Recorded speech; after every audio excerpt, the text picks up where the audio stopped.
Today I've been cursed with the knowledge that monsters of Etheria Fanfictions exist, so I thought the only reasonable thing to do was to make a video on it. We're going to be starting off strong with Mosnter of Eteria Love Story. Love story for the monster of the Rhea, and I'm pretty sure the spelling errors are done on purpose considering this was the other one they made. Is this what God looks like? Alright, let's get started. Read. What the heck? Once upon a server, a Chexy gamer. What is a Chexy gamer? A Chexy gamer Florafluff joined with some rando Kungafu, and they tripped over each other. And the Flora imploded because it has the size of an atom.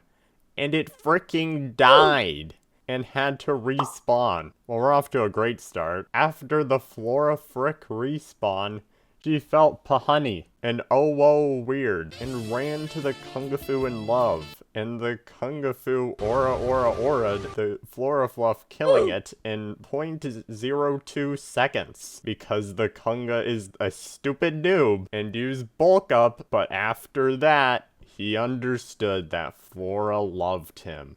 And they kissed. Aww. Or just headbutted each other while saying kisses. And then they got steamrolled by a growth sectin lol.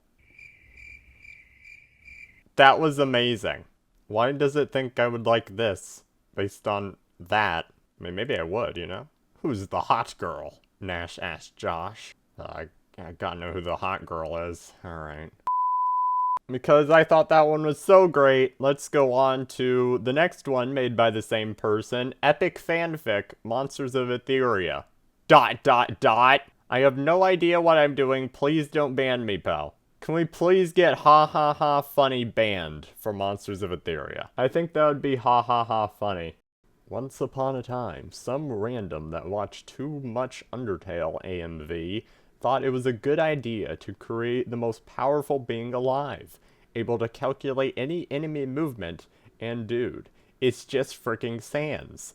I'm not gonna do a 3-line text saying how amazing it is. Since there is no epic skeleton Etherians, he just used an Aven he found in his yard. Chaos ensued. Duck broke free and killed everyone. Mewtwo strikes back style. I mean, what do you do when you see this thing coming at you? Meanwhile, a idiot Florafrick was minding their own business when they heard an explosion coming from nearby.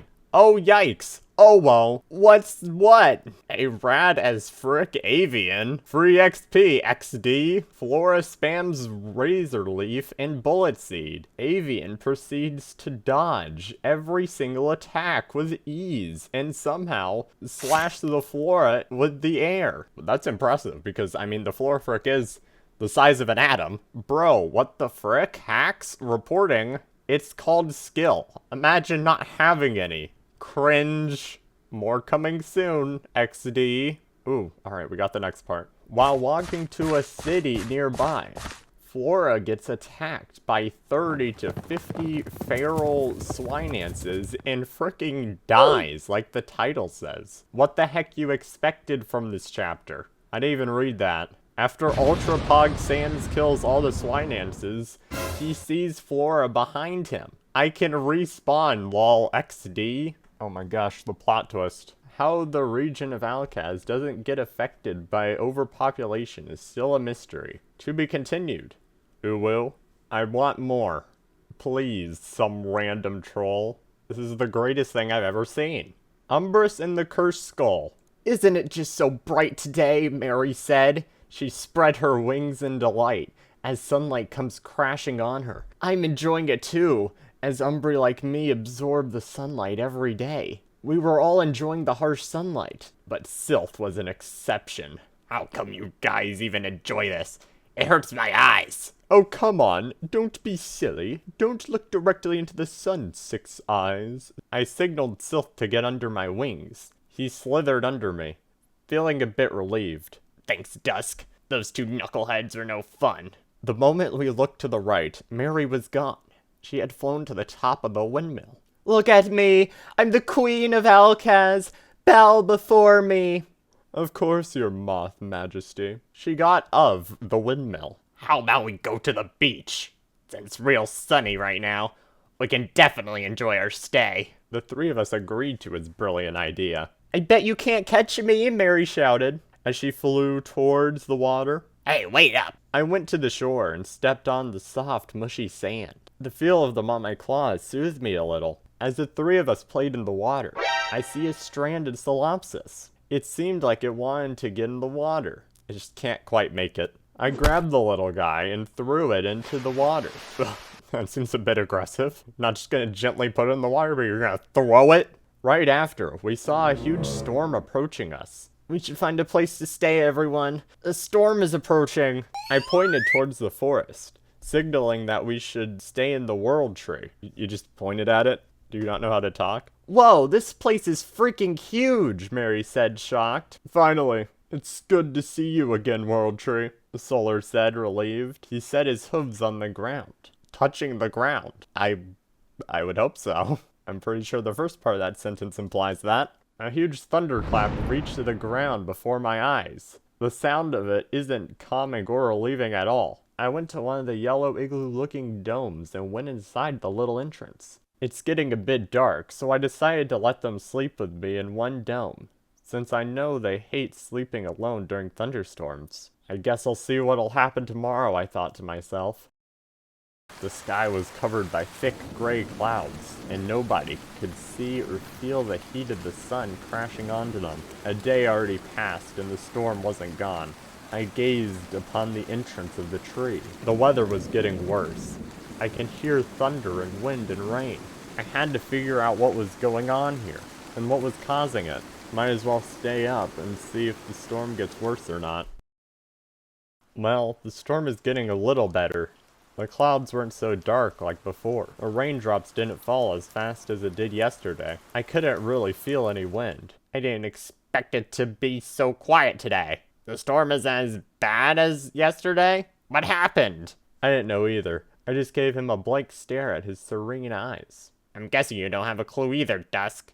I can tell from you blankly staring into my soul. It's a bit rude, Dusk. Mary got out from the dome, and so did Solaris. Well, since it got a little lighter today, why not explore the forest? As the tiny raindrops landed on our heads, we walked across the forest, observing it. If you don't know, explorers go here rarely, since it's not close to the town. But to our surprise... Look, it's the Umbris! Quick, capture it!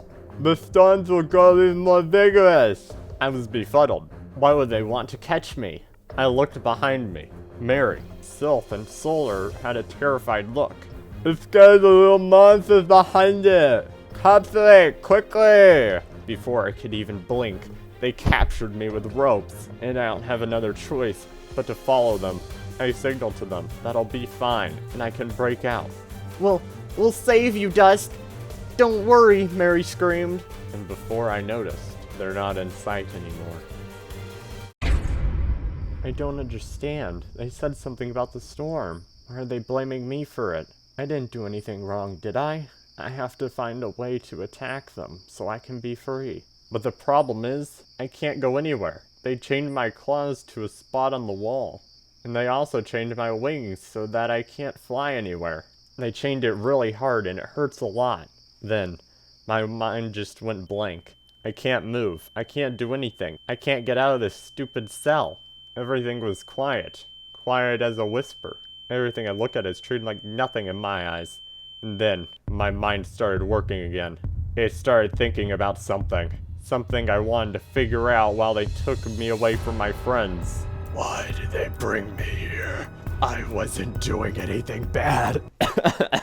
Oh god. I did nothing wrong, did I? My mind snapped back to reality. All I need is to get out of here. I need to save the world.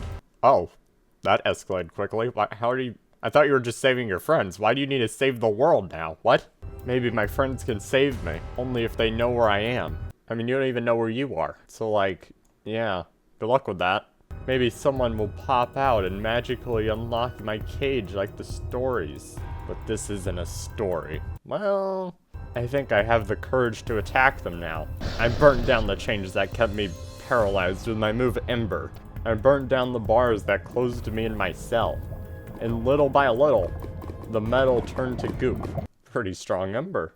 I breathed heavily after running from that place, and I examined the location I'm in. It looks like an abandoned church or something. Then I felt something, and it's trying to persuade me to go somewhere. It just appeared out of the blue, and I decided to follow it. It led me upstairs, and the more I walk, the more familiar this place gets. And what I saw was shocking enough that it made me jump out of my skin. I can't even see it clearly. Well, you did jump out of your skin. So, like, my mind said, is that a cursed skull? And that's where it ends. Realistically, Umbris can't melt solid iron. This ain't the real world. This comment may be offensive. I'm offended that this story isn't real. Now what do we have? Weird Roblox scenarios. The book has Monsters of Etheria weird roleplay scenarios. And trust me, it's weird. Like, this roleplay was when someone said, takes a plump turd. And that's what I'm talking about? Yes, I would like to continue reading the next part. So I asked my friend Destiny on what was the weirdest roleplay she has been in, and she said a shipping roleplay. XD? That's the end? No! That was a good one. My art book. Pretty good. I will mostly post Monsters of Etheria art with some exceptions. Monsters of Etheria doesn't belong to me. It belongs to Ugly Poe and his development team on Roblox. Okay, but now this is just from Lumen Legacy. You already quit Monsters of Etheria? Oh, okay, we're back. What is this? Journal. Etherean evaluation. What if I put him in the freezer? My mantle is one of the starter Etherians of Alcaz, and shining in 1v1 scenarios. This speedy devil is the best option for new players and a lighthearted introduction to the complexity of Etheria PvP strategies. Mantle has a small move pool and simple playstyle. The best part is that even someone who just picks damage moves, like Flamethrower and Flame Blast, are already a threat. Anyone who ends up using this monster for a lot of battles early on will make them better at using their innate monsters like Radatron, Alchair, and Locke. Maybe even up your patient game a bit. However, for most, being simple means being predictable. Despite being considerably fast, its limited move pool doesn't give it much opportunity to go on offense. While Flamethrower and Fire Blast hit hard, they both suffered from CD. But with all these flaws, Mantle still is an amazing monster. Not many Etherians have the base damage output.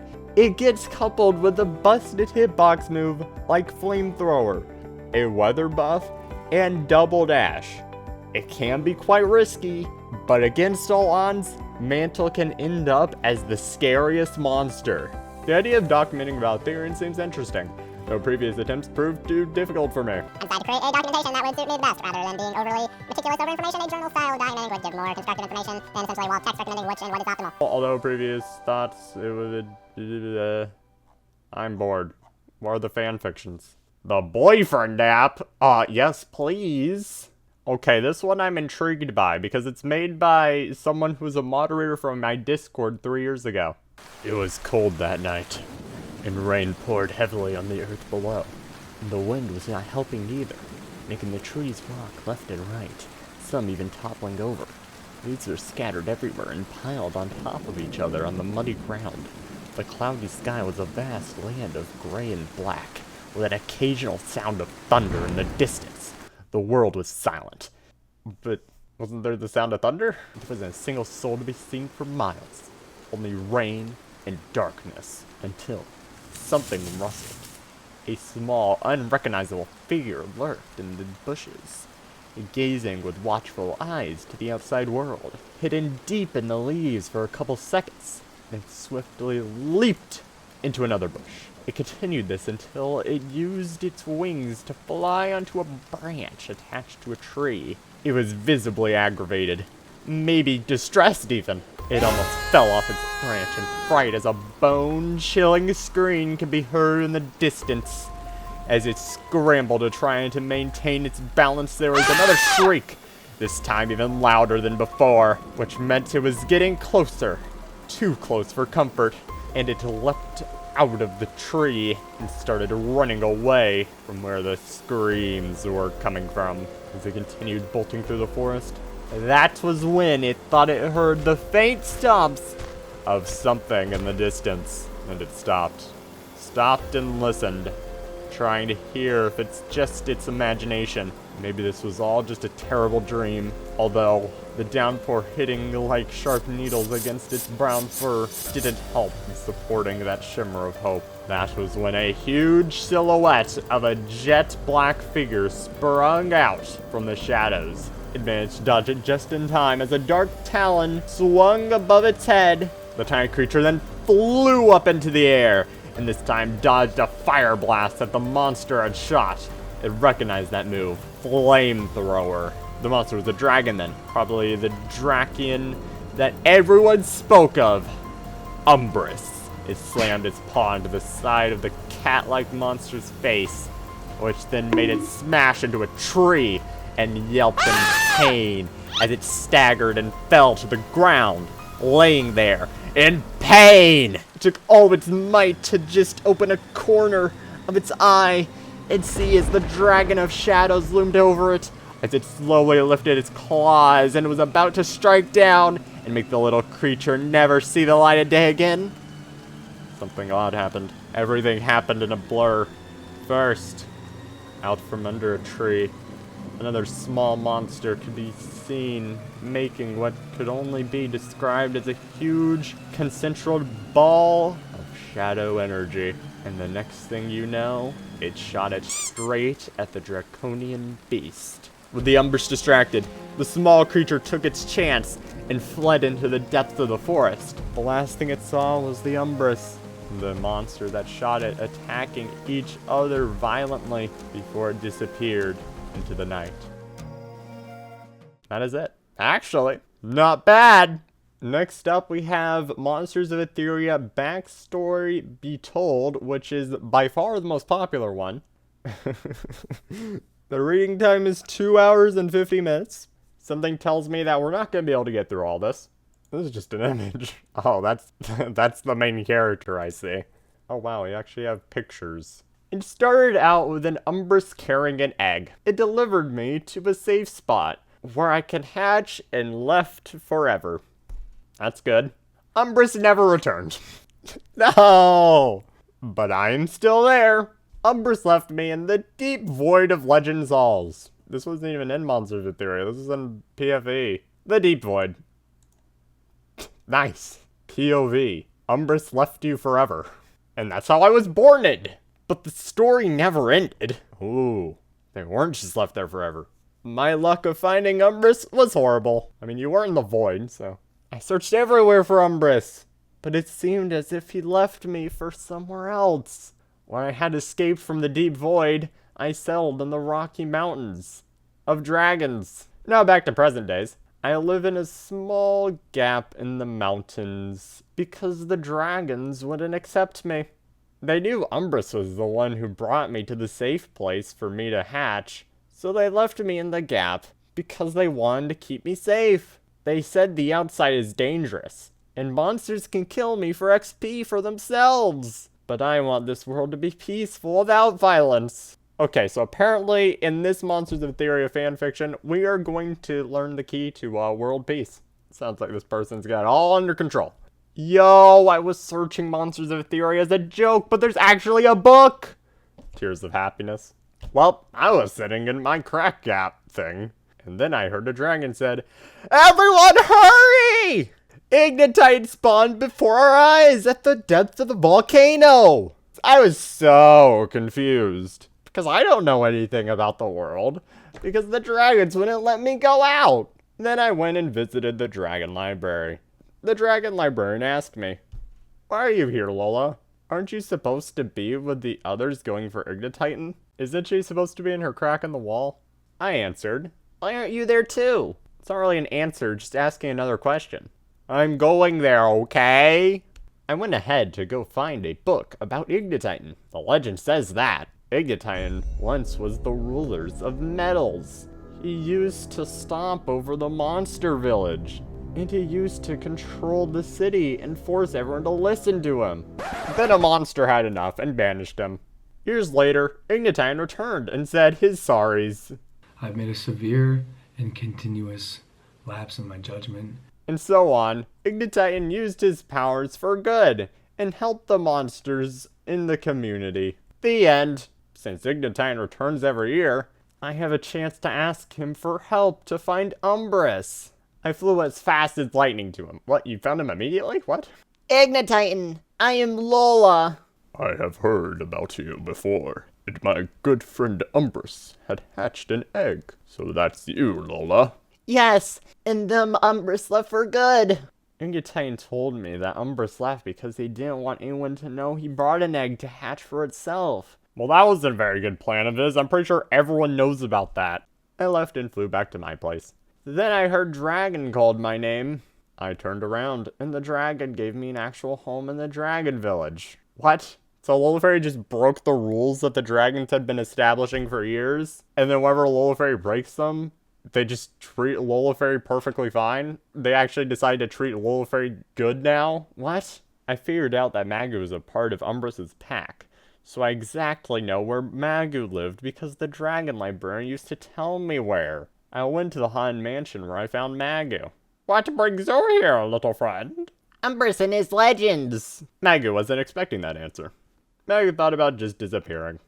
And just like that, he did. Okay then, not in the mood for a conversation. I'll just return to the dragon village. And I found a little bug monster named Snick. This is a picture of Snick.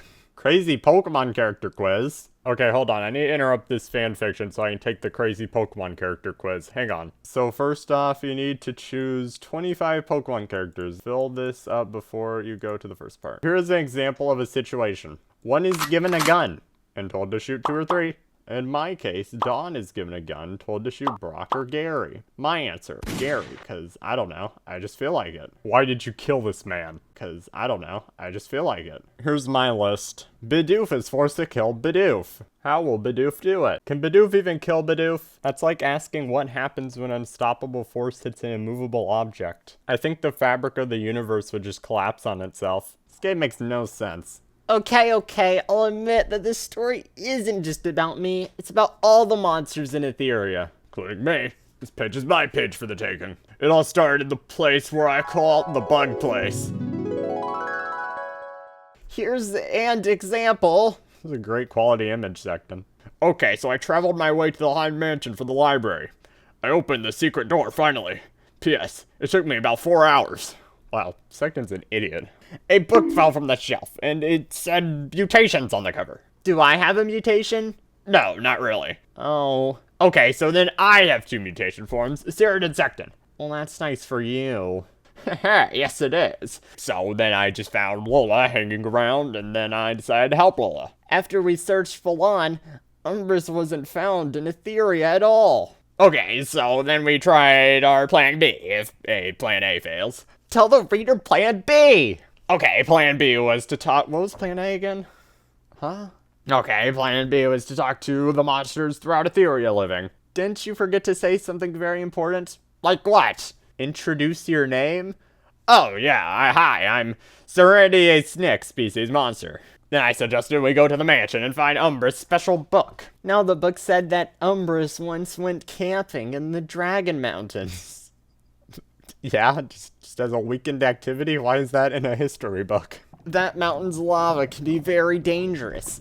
It can even burn the most powerful one to death. Except Umbris. Then we thought maybe Umbris could be there. We packed up and went on the dangerous mission for the search of Umbris. From there on, I could see Umbris resting in a cave on the mountaintop. I wished Umbris wasn't to live so high up the mountain.